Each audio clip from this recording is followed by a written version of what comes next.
Libro 1. Prólogo. Mi inspiración me mueve a hablar de formas mudadas a cuerpos nuevos. Dioses, pues vosotros cambiasteis incluso estos, inspirad mi proyecto y desde el comienzo primero del mundo dirigid mi canto sin interrupción hasta mi propia época. La creación.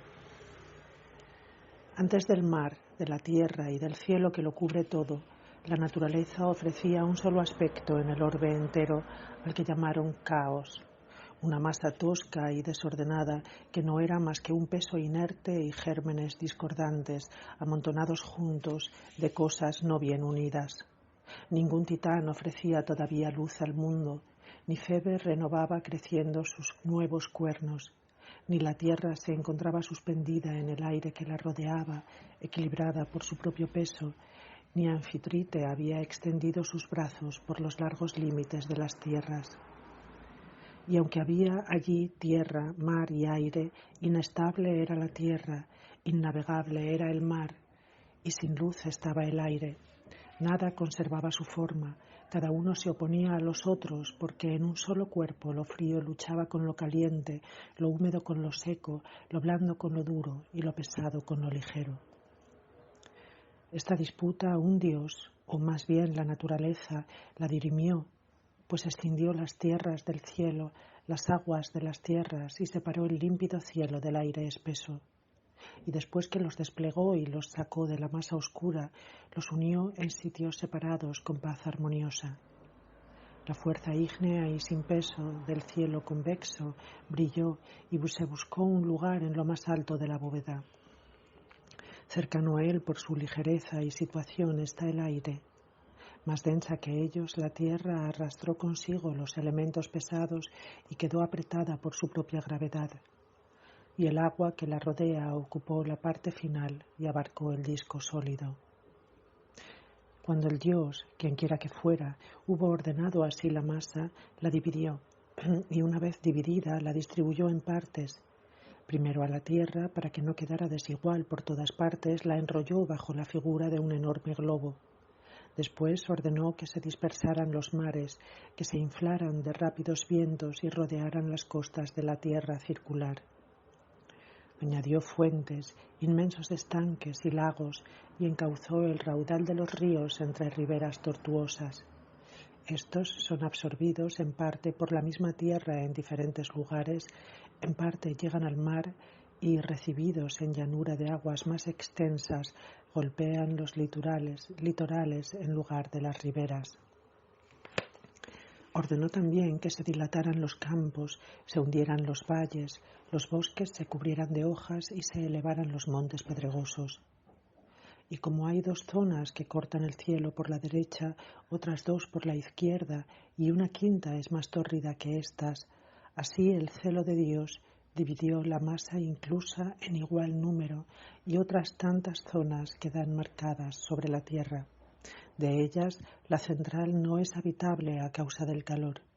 Espesa nieve cubre a las otras dos. Entre ambas situó otras tantas y les dio un clima templado, de calor mezclado con frío. Por encima está el aire, tanto más pesado que el fuego, cuanto más ligero que la tierra y que el agua. Ordenó que allí estuvieran las nieblas, allí las nubes y los truenos que perturban la mente de los hombres y los vientos que producen relámpagos y rayos.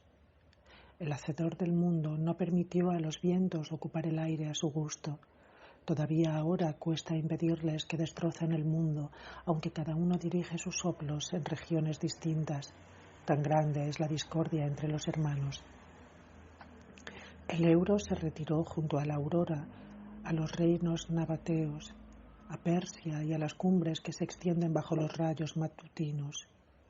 El Véspero y las costas que se calientan con el sol de poniente están cercanos al Céfiro. El frío Bóreas ocupó Escitia y los 7 triones. La parte opuesta de la tierra se humedece con las asiduas nubes y la lluvia del austro. Por encima de estos colocó al límpido éter que carece de peso y no contiene nada de las heces de la tierra. Apenas había marcado así todo dentro de límites fijos cuando los astros, que habían estado mucho tiempo oprimidos por ciega oscuridad, empezaron a hervir por todo el firmamento. Y para que ninguna región estuviera sin sus seres vivos, los astros y las figuras de los dioses ocuparon el suelo celeste, las aguas tocaron a los brillantes peces para vivir allí, la tierra recibió a las fieras y a las aves el aire movible. Un ser más sagrado que estos y más capaz de una mente profunda faltaba todavía y que pudiera dominar sobre lo demás. Nació el hombre, al que o lo creó de semen divino el hacedor del mundo, origen de un mundo mejor, o la tierra reciente y separada hacía poco del elevado éter retenía el semen de su pariente el cielo, a la que el vástago de Jápeto, mezclándola con agua de lluvia, modeló en forma de figura de dioses que lo gobiernan todo. Y mientras los demás animales miran inclinados a la tierra, dio al hombre un rostro levantado y le ordenó que mirara al cielo y levantara el rostro alto hacia las estrellas. Así la tierra, que hacía poco había sido tosca y sin forma, cambió y se revistió de figuras humanas desconocidas. Las edades del hombre. La primera edad que se creó fue la de oro, la que cultivaba la lealtad y el bien sin autoridad, por propia iniciativa, sin ley. No existía el castigo y el miedo, ni se leían amenazas en tablas de bronce, ni suplicante la gente temía el rostro de su juez, sino que sin autoridad vivían seguros. El pino, talado en sus propias montañas, todavía no había bajado para visitar el mundo extranjero a las límpidas aguas del mar. Y los hombres no conocían más que sus propios litorales. Todavía no rodeaban a las ciudades fosos profundos. No existía la trompeta recta, no los cuernos de bronce curvo, no los cascos, no la espada. Sin la práctica militar, la gente vivía sin problemas en medio de una paz agradable. Incluso la tierra misma, libremente, sin que el azadón la tocase ni el arado la hiriera, lo daba todo por sí misma, y contentos con el alimento producido sin exigirlo nadie, recogían los frutos del madroño, las fresas salvajes, el cornejo, las moras que cuelgan en los duros zarzales y las bellotas, las que caían del copudo árbol de Jove. La primavera era eterna y plácidos céfiros de brisa tibia acariciaban las flores nacidas sin simiente. Y también la tierra producía sin arar frutos, y el campo sin barbecho se blanqueaba de espigas preñadas. Ya corrían ríos de leche, ya ríos de néctar, y amarilla miel goteaba de la verde encina. Una vez que se envió a Saturno al tenebroso Tártaro, y el mundo estaba bajo Jove, llegó la prole de plata, peor que el oro, más valiosa que el amarillento bronce. Júpiter acortó la duración de la antigua primavera, y a través de inviernos, veranos, desiguales otoños y breve primavera, dividió el año en 4 estaciones. Entonces, por primera vez, el aire, quemado por tórridos calores, se abrasó y el hielo quedó colgado, congelado por el viento. Entonces, por primera vez, penetraron en casas. Las casas eran antros, espesos matorrales y ramas entrelazadas con cortezas. Entonces, por primera vez, se arrojaron semillas de ceres en largos surcos y gimieron los novillos oprimidos por el yugo. En tercer lugar, después de esta, vino la generación de bronce, más cruel de carácter y más dispuesta a las terribles armas, pero no criminal, sin embargo. De duro hierro es la última. Enseguida irrumpieron en esta edad de peor metal crímenes de todo tipo y huyeron el pudor, la verdad y la lealtad. Y en su lugar penetraron los engaños, los fraudes, las insidias, la violencia y el deseo criminal de poseer. Desplegaban las velas a unos vientos que el marino todavía no conocía bien. Las quillas, que se habían erguido largo tiempo en las altas montañas, saltaron sobre mares ignotos, y el precavido agrimensor marcó con largas lindes la tierra antes de todos como la luz del sol y la brisa. Y no solamente se exigía a la rica tierra las cosechas y el alimento debido, sino que se llegó a las entrañas de la tierra y se excavaron las riquezas, acicate para el mal, las que ella había escondido y acercado a las sombras estigias. Y ya había aparecido el hierro nocivo y el oro más nocivo que el hierro. Apareció la guerra, que lucha con uno y otro, y blande las armas tintineantes con mano sangrienta. Se vive del botín.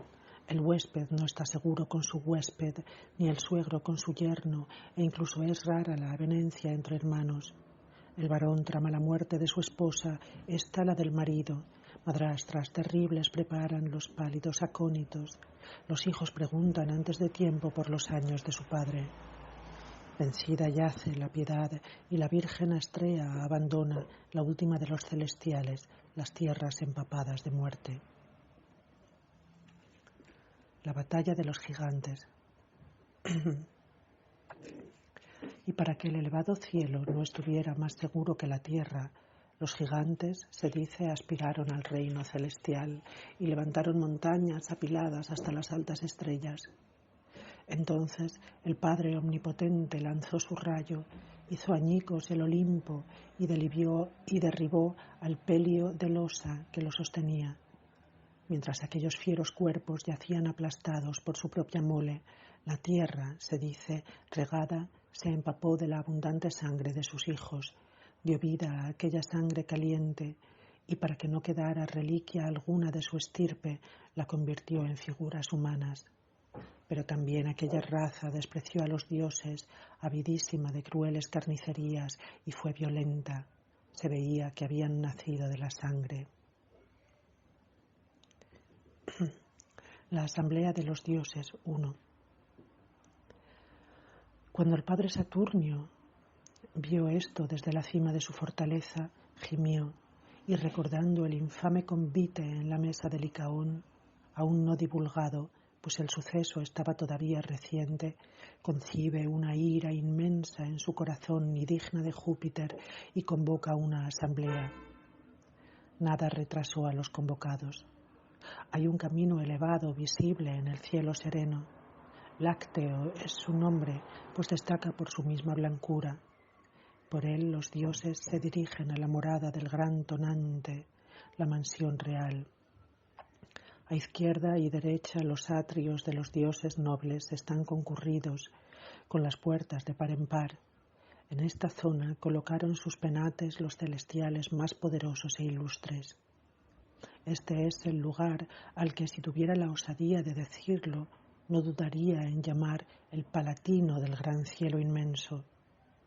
Así pues, cuando los dioses se sentaron en la marmórea sala, Júpiter, en un lugar más elevado y apoyándose en su cetro de marfil, agitó 3 o 4 veces la terrible cabellera de su cabeza, con la que movió la tierra, el mar y las estrellas.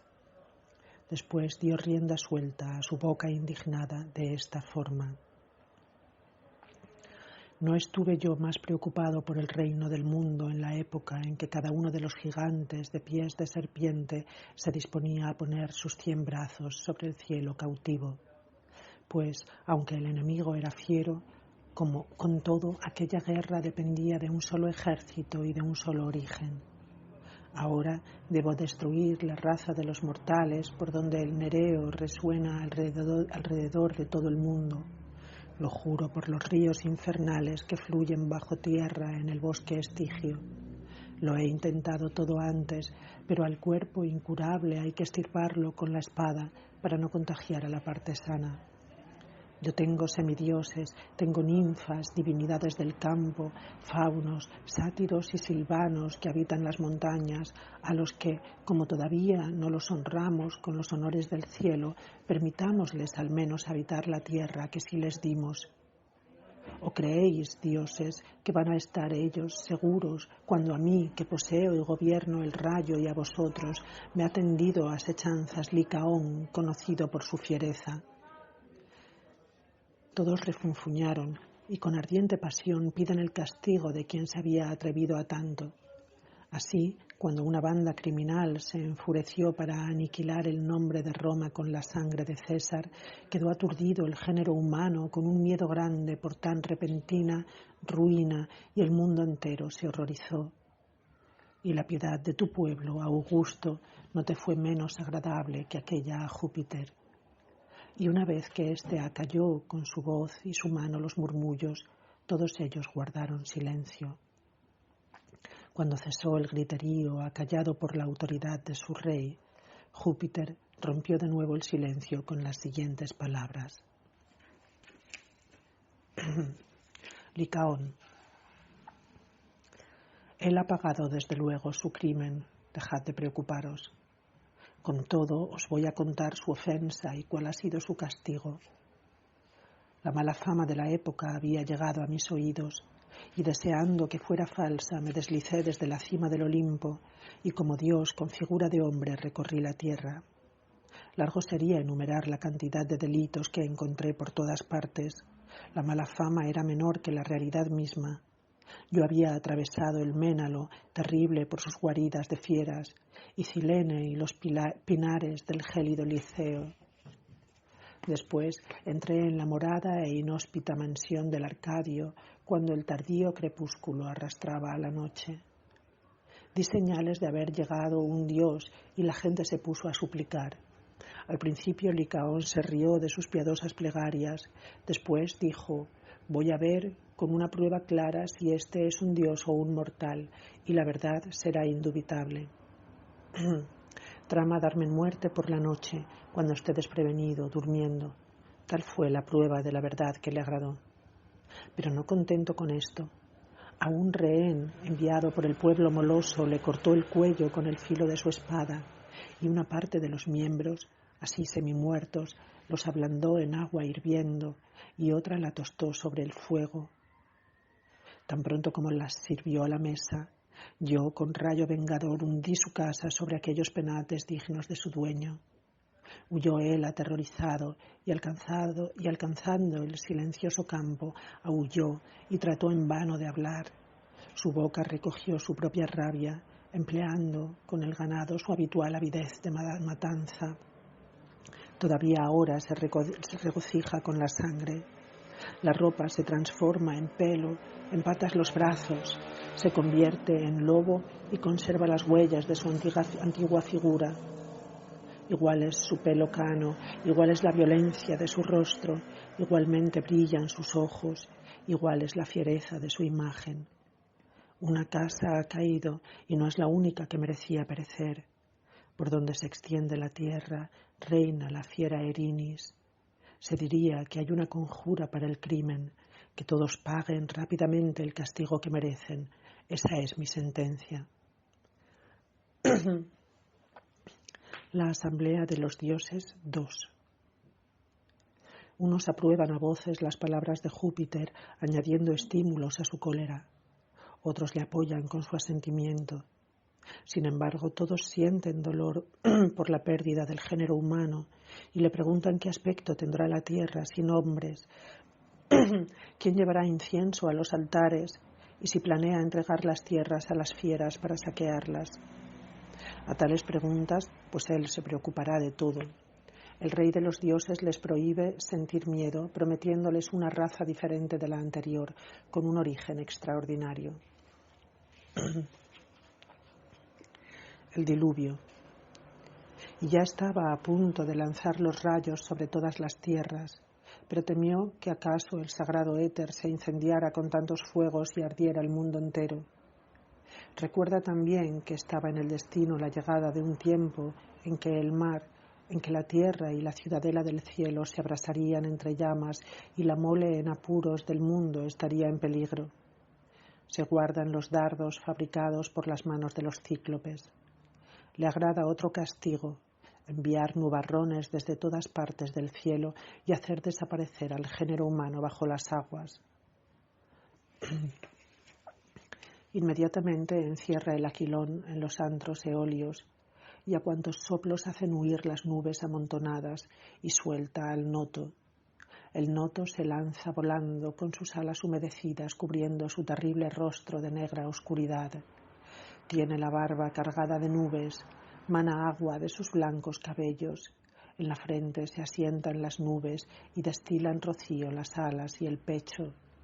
Y cuando con sus grandes manos oprimió las nubes colgantes, se produjo un estruendo.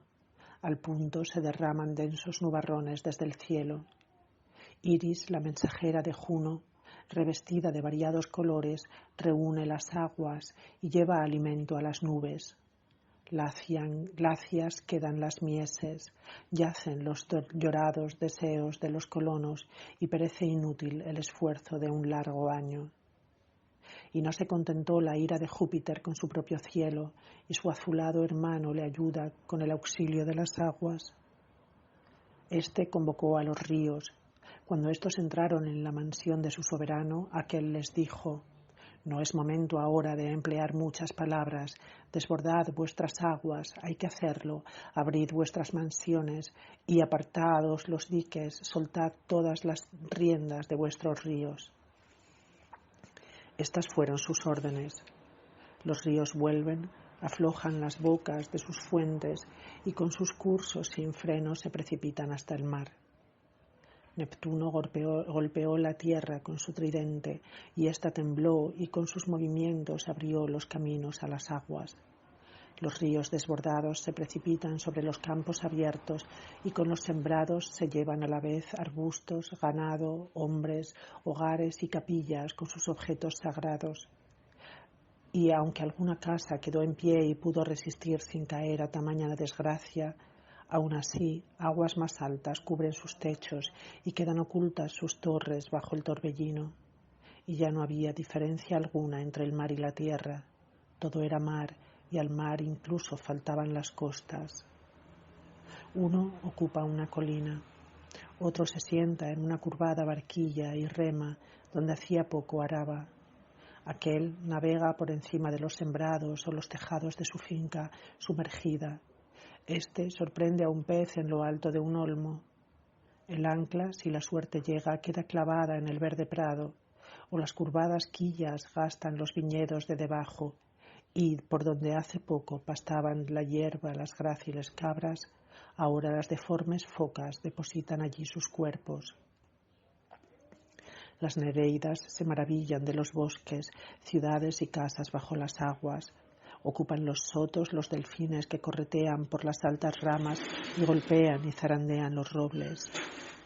El lobo nada entre las ovejas. Las olas arrastran a los rubios leones. Las olas arrastran a los tigres. De nada le sirve al jabalí la fuerza del rayo ni sus veloces patas al ciervo arrastrado, y tras buscar largo tiempo tierra donde posarse, el ave errante cae al mar agotadas sus alas. El poder inmenso del mar había arrancado las colinas y nuevas olas golpean las cumbres de las montañas. La mayor parte es arrastrada por las aguas, y a quienes las aguas perdonan, un largo ayuno los doblega por la falta de alimentos.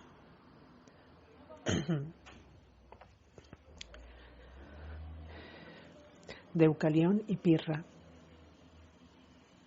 La Fócide separa los campos aonios de los acteos, tierra feraz mientras hubo tierra, pero en aquel tiempo era una parte del mar y una ancha llanura de sorprendentes aguas. Allí una elevada montaña busca las estrellas con dos cimas. Su nombre es el Parnaso y sus cumbres rebasan las nubes. Cuando Deucalión llegó aquí, el mar había cubierto lo demás. Llevado por una barquichuela con la compañera de su lecho, adoran las ninfas corícidas y los númenes de la montaña y a la profética Temis, que entonces dictaba los oráculos. No hubo varón alguno mejor que él, ni más amante de la justicia o mujer más temerosa de los dioses que ella. Al ver Júpiter que el mundo estaba anegado de líquidas lagunas y que solo sobrevivía un solo hombre de tantos miles y que solo sobrevivía una sola de tantas miles, los dos inocentes, los dos devotos de la divinidad, dispersó las nubes y alejados los nubarrones con el aquilón, mostró las tierras al cielo y el éter a las tierras. No permanece la cólera del mar y, abandonada el arma de 3 puntas, calma las aguas el soberano del piélago y llama al cerúleo Tritón que surgía de lo profundo y cubiertos sus hombros de nativa púrpura. Le ordena que sople en su sonora concha y retire ya las olas y los ríos dando ya la señal. Toma él su hueca bocina, en espiral creciendo a lo ancho desde su base profunda, bocina que, cuando coge aire en medio del ponto, llena con su sonido las costas que bañan uno y otro sol. Entonces también, cuando llegó el rostro del dios rociado en su barba humedecida y tocó inflada las órdenes recibidas, se oyó en todas las aguas de la tierra y el mar, y a las aguas que lo oyeron, a todas refrenó. Ya tiene costa el mar, un cauce acoge a ríos llenos, se asientan los ríos y se ve sobresalirla las colinas. Surge la tierra, crecen los lugares al bajar las aguas, y después de largo tiempo los sotos muestran sus cumbres desnudas y retienen el limo dejado en la fronda. Se había devuelto el mundo. Cuando lo vio vacío y que un profundo silencio dominaba las desoladas tierras, Deucalión habló así a Pirra con lágrimas abundantes. Hermana, esposa, única mujer sobreviviente a la que me unió el linaje común y el origen paterno, y después el lecho. Ahora nos unen los mismos peligros de las tierras, las que ven el ocaso y el orto. Nosotros dos somos la población, el resto lo ocupa el Ponto. Incluso todavía no existe confianza bastante segura para nuestra vida. Aún ahora las nubes aterran nuestra mente. ¿Cuál sería ahora, desgraciada, tu ánimo si hubieras sido arrebatada al destino sin mí? ¿Cómo podrías soportar el miedo tú sola? ¿Quién te consolaría en tu dolor? Pues yo, créeme, si a ti también te poseyera el Ponto, te seguiría, esposa, y también a mí me poseería el Ponto. Ojalá pudiera restaurar la población con las artes de mi padre e infundir vida en la tierra moldeada. Ahora la raza mortal subsiste en nosotros dos, así lo quisieron los dioses, y quedamos como muestras de la humanidad. Había hablado y lloraban. Decidieron suplicar a las divinidades celestiales y pedir ayuda al oráculo sagrado. No hay demora alguna. Acuden juntos a las aguas del Cefiso, todavía turbias, pero ya corriendo por su cauce habitual. Tras rociar sus vestidos y cabezas con agua tomada de allí, dirigen sus pasos hacia el templo de la sagrada diosa, cuyos techos se empalidecían por el sucio musgo y cuyos altares permanecían sin fuego. Cuando alcanzaron las gradas del templo, se postraron los dos en tierra y temblorosos besaron la gélida roca y hablaron así. Si las divinidades se ablandan vencidas por justas preces, si se doblega la ira de los dioses, di, Temis, con qué arte se puede reparar el daño de nuestro linaje y presta ayuda en tu clemencia al mundo sumergido. Conmovida la diosa dio esta respuesta. Marchaos del templo, cubríos las cabezas, aflojaos los vestidos ceñidos y arrojad por la espalda los huesos de la gran madre. Quedaron aturdidos largo tiempo. Pirra rompe la primera el silencio, con su voz negándose a cumplir las órdenes de la diosa, y le ruega con boca miedosa que la perdone, pues teme dañar la sombra de su madre arrojando sus huesos. Entretanto, meditan las oscuras palabras de ciegos recovecos del oráculo, dándole vueltas y más vueltas entre ellos. Pronto el hijo de Prometeo apacigua a la hija de Epimeteo con palabras tranquilizadoras y le dice: o me engaña mi ingenio, o los oráculos son piadosos y no aconsejan crimen alguno. La gran madre es la tierra. Creo que los huesos son las piedras en el cuerpo de la tierra. Estas se nos ordena arrojar detrás nuestra. Aunque conmovida la Titania por la interpretación de su esposo, con todo su esperanza se mantiene en duda. Tanto desconfían los dos de las órdenes divinas. mas ¿qué perdían con intentarlo? Se marchan, cubren sus cabezas, desatan sus túnicas y arrojan las piedras como se les ordenó tras sus huellas. Las piedras, ¿quién lo creería si no lo atestiguara la tradición? Empezaron a perder su dureza y su rigidez, a ablandarse con el tiempo y a cobrar forma una vez ablandadas. Nada más crecer y sobrevenirles una naturaleza más tierna, se puede entrever cierta forma humana, aún no evidente, sino como una obra empezada de mármol, no acabada del todo y muy parecida a las estatuas a medio esculpir. Con todo, las partes de aquellas piedras que eran húmedas con algún jugo o bien de tierra se convirtieron en cuerpo. Lo que es sólido y no se puede doblar se cambia en huesos. Lo que a poco era vena se quedó con el mismo nombre, y en poco tiempo, por voluntad de los dioses, las piedras arrojadas por las manos del varón cobraron aspecto varonil, y con las que arrojaba la mujer se rehizo la mujer. Por eso somos una raza dura que soporta sufrimientos y damos pruebas de cuál es el origen del que nacimos. Generación espontánea. Los demás animales, en sus formas variadas, los produjo la tierra espontáneamente, después que la antigua humedad se recalentó con el ardor del sol, después que el cielo, el cieno y las húmedas charcas se hincharon con el calor y las fértiles semillas de la naturaleza, nutridas por un suelo vivificante como en el seno de una madre, crecieron y cobraron con el tiempo una forma particular.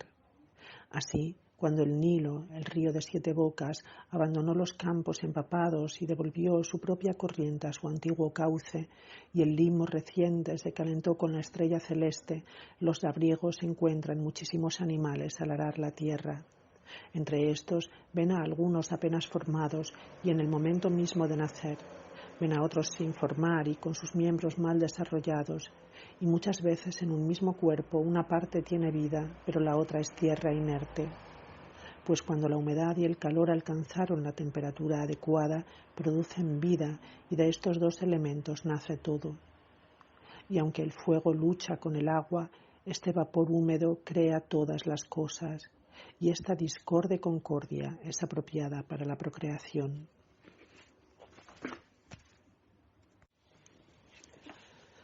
Apolo y la serpiente Pitón. Así pues, cuando la tierra enlodada por el reciente diluvio se calentó de nuevo con el etéreo sol y sus altos rayos, produjo especies innumerables, reprodujo en parte las formas antiguas y creó en parte nuevas maravillas. Seguramente no querría, pero también a ti, gigantesco Pitón, te engendró ella entonces y eras el terror, serpiente desconocida, de los nuevos pueblos. Tamaño espacio ocupabas en la montaña. El dios arquero, que nunca antes había usado tales armas sino con los gamos y las cabras fugitivas, la exterminó, acribillándola con 1000 dardos que casi dejaron vacía su aljaba, derramándose el veneno a través de sus negras heridas. Y para que el tiempo no pudiera borrar la fama de la hazaña, instituyó unos juegos sagrados con pruebas concurridas, llamados píticos por el nombre de la serpiente vencida.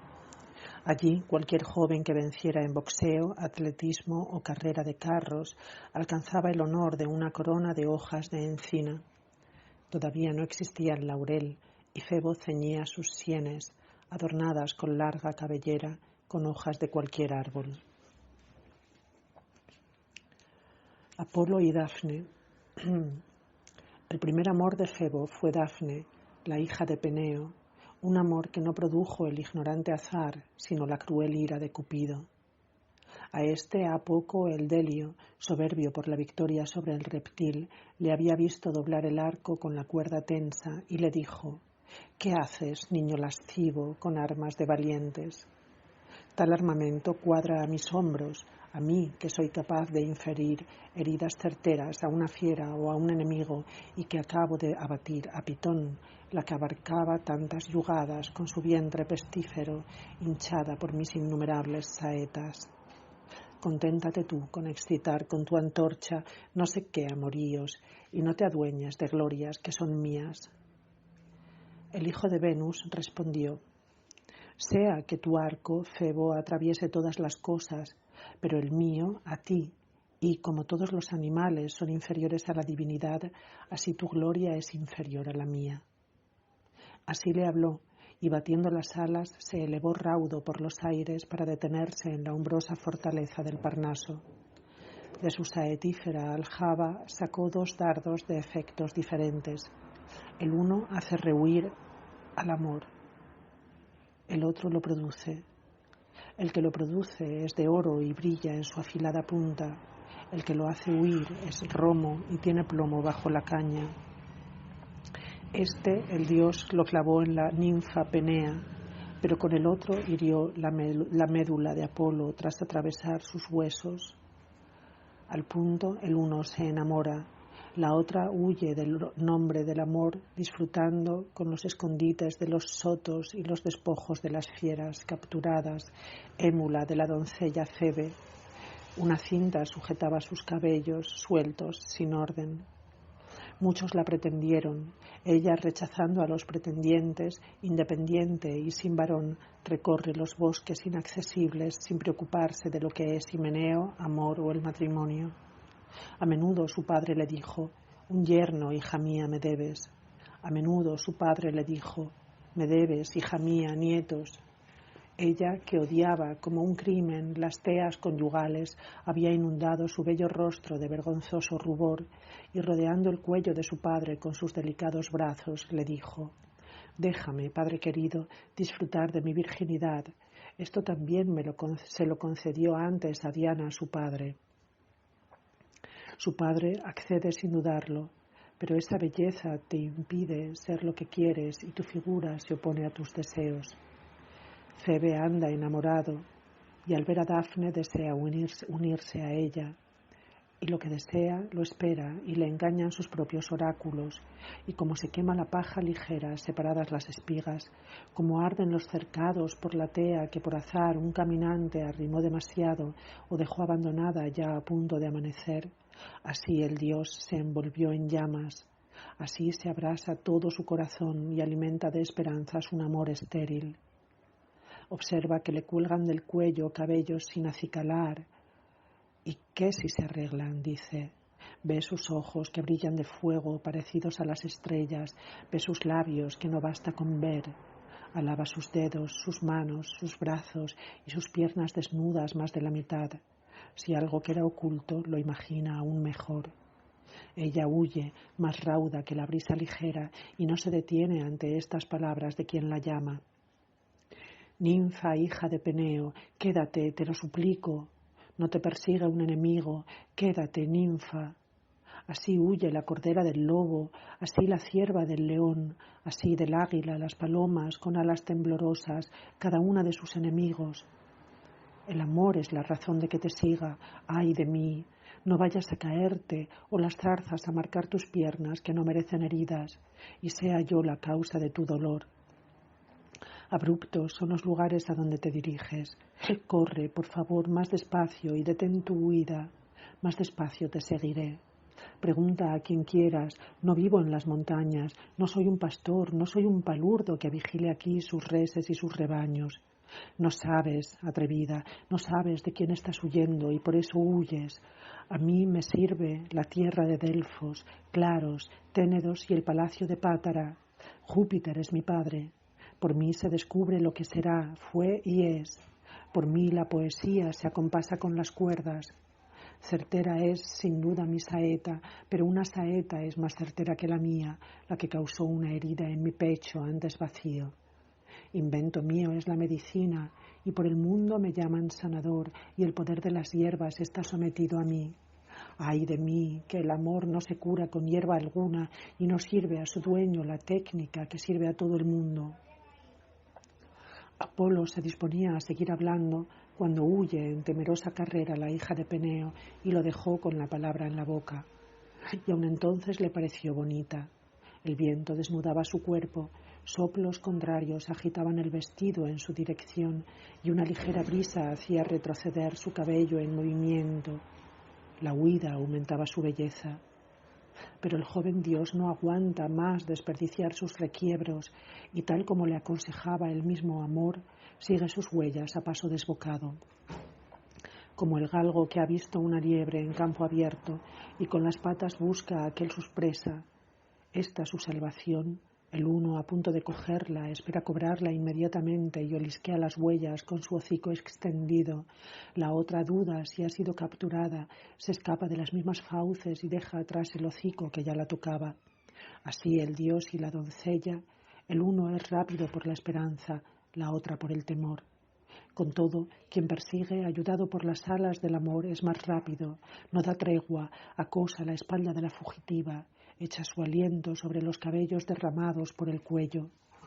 Agotadas sus fuerzas, palideció ella y, vencida por el esfuerzo de la rápida huida, dijo mirando a las aguas del Peneo: Ayúdame, padre, si los ríos sois divinidades, echa a perder, cambiándola, esta figura con la que he gustado demasiado. Apenas acabó su plegaria, un pesado sopor invade sus miembros. Una delgada corteza ciñe su tierno pecho. Sus cabellos crecen como hojas, sus brazos como ramas. Sus pies, a poco tan veloces, se adhieren en raíces perezosas. En lugar del rostro está la copa. Solo la belleza queda en ella. Aún así la ama Febo y, colocando su diestra en el tronco, siente todavía temblar su pecho debajo de la nueva corteza y, abrazando con sus brazos las ramas como si fueran miembros, da besos a la madera. Esquiva, sin embargo, los besos la madera. A esta el dios le dijo: ya que no puedes ser mi esposa, al menos serás mi árbol. Siempre te tendrá mi cabellera, te tendrá mi cítara, laurel, y te tendrá mi aljaba. Tú acompañarás a los caudillos latinos cuando voces alegres canten el triunfo y visiten el Capitolio largos desfiles. Ante las puertas de Augusto, tú misma te erguirás, guardiana fidelísima de sus jambas, y protegerás la encina en medio. Y como mi cabeza es juvenil con sus cabellos sin cortar, lleva tú también siempre el honor perpetuo de la fronda. Acabó de hablar Peán, asintió el laurel con sus ramas recién formadas, y la copa parecía que se movía como una cabeza. Júpiter e Io, 1. Hay un bosque en Hemonia que está encerrado por todas partes de escarpada selva. Tempe lo llaman. Por allí el Peneo, que corre desde el pie del Pindo, se lanza en ondas espumeantes con su pesada caída, produce neblinas que remueven ligeras volutas, con su lluvia salpica las copas desde los árboles y con su sonido molesta algo más que los parajes vecinos. Esta es la casa, esta la residencia, esta la morada del gran río, y en ella, sentado en una cueva construida en roca, promulgaba leyes a las aguas y a las ninfas que habitan las aguas.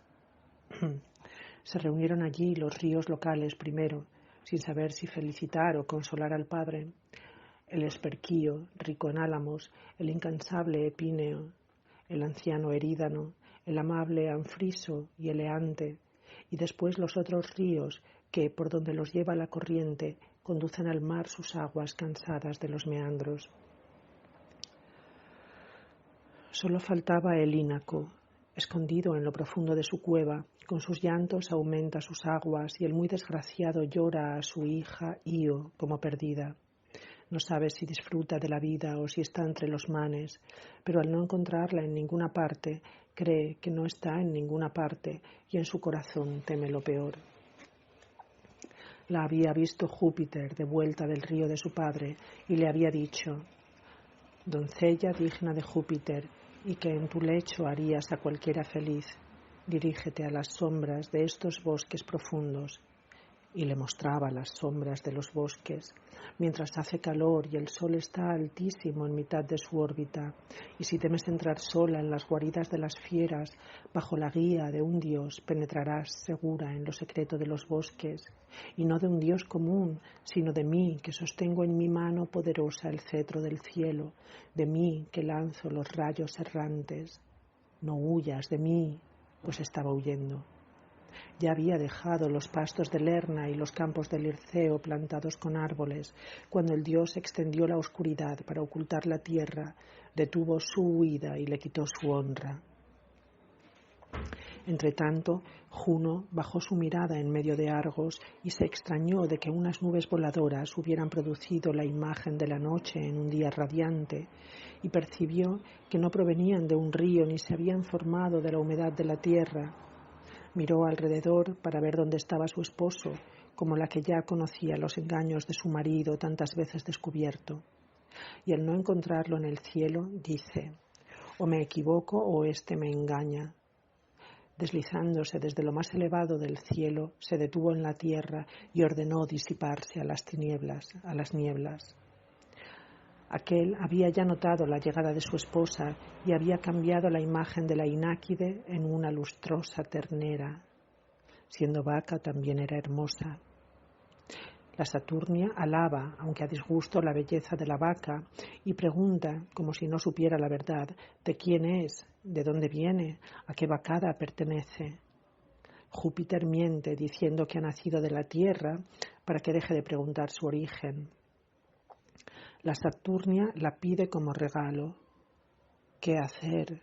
Cruel es entregar a su amor, pero no darlo sería sospechoso.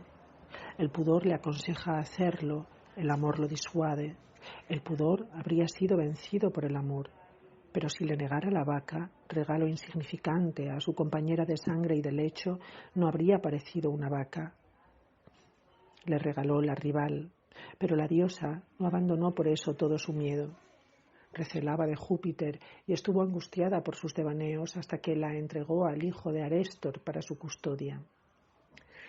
Por 100 ojos estaba rodeada la cabeza de Argos, de los que dormían por turno 2 al mismo tiempo. Los demás vigilaban y permanecían en guardia. Fuera cual fuera su posición, estaba mirando a Ío. Aunque estuviera vuelto, tenía a Ío ante sus ojos. De día la dejaba pacer. Cuando el sol está bajo las profundidades de la tierra, la encierra y rodea de cadenas indignas su cuello. Se alimenta de hojas de árbol y hierbas amargas.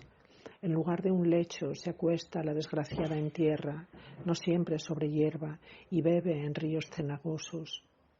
Cuando incluso suplicante querría tender sus brazos a Argos, no tenía brazos que tender a Argos. Cuando intentó quejarse, emitió mugidos de su boca, se asustó de los sonidos y se aterrorizó de su propia voz. Llegó también a las riberas donde solía jugar, a las riberas del Ínaco, y cuando vio sus nuevos cuernos en el agua, se asustó y huyó aterrorizada de sí misma. Ignoran las náyades e ignora el mismo Ínaco quién es ella. Pero ella sigue a su padre, sigue a sus hermanas, se deja tocar y se ofrece a sus admiradores. El anciano Ínaco había cortado unas hierbas y se las había alargado. Ella lame sus manos, da besos a las palmas de su padre, no puede contener las lágrimas, y si solo pudiera hablar, le pediría ayuda y le diría su nombre y su desgracia. En lugar de palabras, letras que su pata trazó en el polvo dieron la triste noticia de su transformación. «Desgraciado de mí», exclama su padre Ínaco, y colgándose de los cuernos y la cerviz de la nívea novilla que gemía, repetía: «Desgraciado de mí, tú eres la hija que he buscado por toda la tierra. Un luto menor tenía yo sin encontrarte que una vez encontrada. Callas y no respondes a mis palabras, solo exhalas suspiros de lo hondo de tu pecho y haces lo único que puedes, muges a mis palabras. Pero yo, ignorante, te preparaba el tálamo y las teas nupciales y esperé primero un yerno y después unos nietos. Ahora debes tener un marido del rebaño y un hijo del rebaño. y no puedo dar fin con la muerte a tan grandes dolores, sino que me perjudica ser un dios y la puerta de la muerte, cerrada para mí, prolonga mi dolor para siempre. Así se lamentaba cuando el estrellado Argos lo aparta y arrebatándole la hija al padre se la lleva a pastos lejanos. Él se sitúa lejos, en una cima elevada de un monte, desde donde, sentado, vigila hacia todas partes. Pero el soberano de los dioses no puede soportar más tan grandes desgracias de la Forónide. Llama a su hijo, al que parió la brillante Pléyade, y le ordena dar muerte a Argos. Poco tarda en calzarse las alas de los pies, empuñar en su mano la poderosa y somnífera varita y colocarse sobre sus cabellos un sombrero. Cuando dispuso esto, el hijo de Júpiter saltó desde el palacio paterno a la tierra. Allí se descubrió y se quitó las alas, solamente se quedó con la varita. Con ella guía como un pastor por campos alejados a las cabras reunidas a su paso y va tocando una flauta hecha de cañas. Cautivado el guardián de Juno por esa voz desconocida.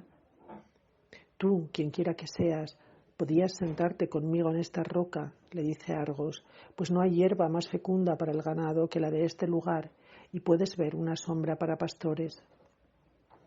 Se sentó el nieto de Atlas y contando muchas cosas llevó con su charla el paso de las horas y tocando con sus cañas ensambladas trató de doblegar sus ojos vigilantes.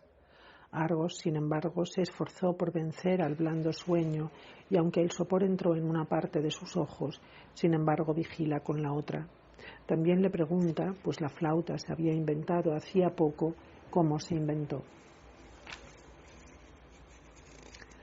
Pan y Siringe. Entonces el dios le dijo: en las gélidas montañas de Arcadia hubo una náyade, la más célebre entre las hamadríades de Nonacris. Las ninfas la llamaban Siringe. Muchas veces había eludido la persecución de los sátiros y a todos los dioses que habitan en el umbrío bosque y el campo feraz. Rendía culto a la diosa Ortigia con sus aficiones y con su misma virginidad. También, al ir ceñida al estilo de Diana, habría engañado y habría podido pasar por Latonia si su arco no fuera de cuerno, cuando el de la diosa era de oro. Pero también así engañaba. Al volver de la colina del Liceo, la vio Pan con la cabeza adornada de pino puntiagudo. Le dirigió estas palabras. Le quedaba pronunciar las palabras y cómo la ninfa despreció sus súplicas y huyó por parajes solitarios hasta que llegó a la plácida corriente del Ladón arenoso. Cómo allí, cuando las aguas le impedían la carrera, había pedido a sus límpidas hermanas que la transformaran. Cómo Pan, cuando ya creía apretar a Siringe junto a él, en lugar del cuerpo de la ninfa sujetaba unas cañas de pantano. Cómo, al suspirar sobre ellas, el viento levantado en la caña produjo un sonido débil y semejante a un lamento, y cómo el dios, cautivado por este nuevo arte y la dulzura de la voz, había dicho: este diálogo habrá siempre entre tú y yo. Y así, unidas las cañas dispares con una ensambladura de cera, conservó en ellas el nombre de la doncella. Júpiter e Io II. Tales iban a ser las palabras del Cilenio, cuando vio que todos los ojos sucumbieron y sus pupilas se cerraron de sueño. Al punto deja de hablar y refuerza el sueño acariciando sus lánguidos ojos con su varita mágica. Sin tardanza, mientras cabeceaba, lo hiere con su espada curva, por donde la cabeza se une al cuello. Lo arroja ensangrentado desde la roca, manchado de sangre el escarpado peñasco. Muerto estás, Argos. Se ha extinguido la luz que tenías para tantos ojos y una sola noche se apodera de tus 100 ojos. La Saturnia los recoge y los coloca en las plumas de su ave, llenando su cola de gemas estrelladas. Al punto ardió de cólera y no aplazó el momento de su ira, sino que colocó a la horrible Erinis ante los ojos y la mente de su rival Argiva, hundió en su pecho ciegos aguijones y la hizo huir por el mundo entero. Tú, Nilo, Quedabas como el final para sus inmensos sufrimientos.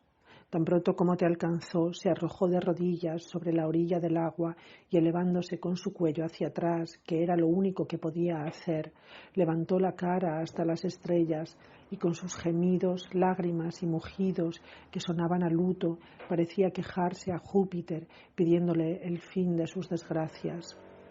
Él, estrechando con sus brazos el cuello de su esposa, le ruega que ponga fin al castigo y no tengas miedo por el futuro, le dice, nunca ésta te va a causar dolor. Y ordena que oiga estas palabras la laguna Estigia. Cuando se calmó la diosa, Io recobra su figura anterior y se convierte en lo que fue antes. Huyen de su cuerpo las ásperas crines, decrecen sus cuernos, se estrecha la órbita de sus ojos, se contrae la abertura de su boca, reaparecen los hombros y las manos, y desaparecidas las pezuñas, se disuelven en 5 uñas cada una. Nada queda en ella de la vaca, sino la blancura de su figura.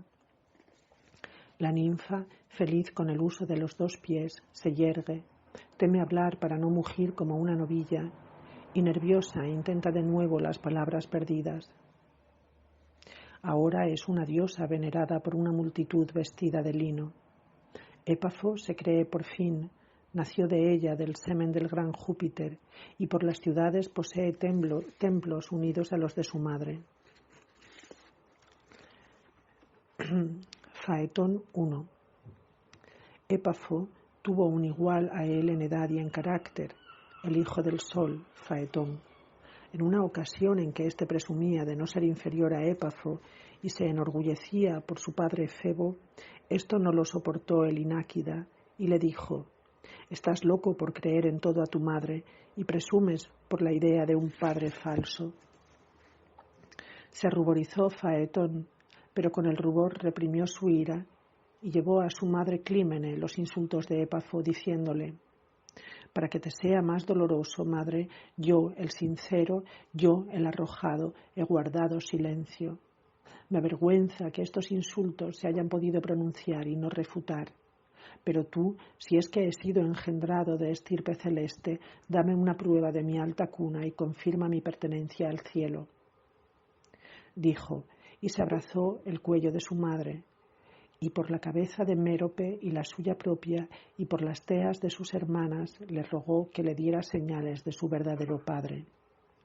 Clímene, no se sabe si conmovida más por las súplicas de Faetón o por la ira de la acusación pronunciada, extendió sus 2 brazos al cielo y mirando a la luz del sol dijo: «Por este brillante lucero de rayos deslumbrantes que nos oye y ve, te juro, hijo mío, que tú has nacido de este sol que ves, de este sol que gobierna el orbe.